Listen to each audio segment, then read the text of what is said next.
icya kabiri uretse umunaniro no kucika intege umuntu ashobora kumva asa nk'utari stable mu bigendanye n'imitekerereze cyangwa se no muri mood kumva nyine ufite icyo twita irritability kumva nyine udatuje cyangwa se udahamye udafite umutuzo ahubwo kumva usa nk'ujagaraye.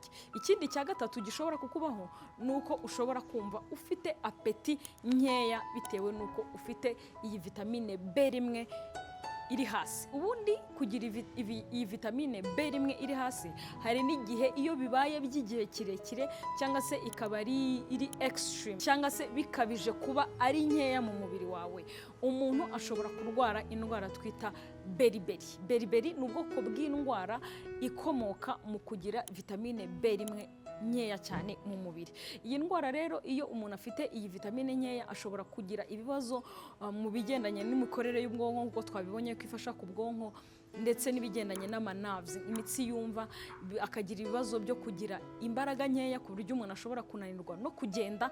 Ikindi kandi akaba ashobora gutangira kubyimbirwa, kugira edema, kubyimbirwa mu mubiri. Ikindi ashobora gutangira kugira kunanirwa guhumeka ndetse no gukora nabi ku mutima. Nubwo iyi vitamine B1 deficiency cyangwa se kugira vitamine B1 nkeya cyane bidakunze kubaho, ariko iyo umuntu nyine atarya ibiribwa bikomokamo B1 ashobora kugira ibyo bibazo.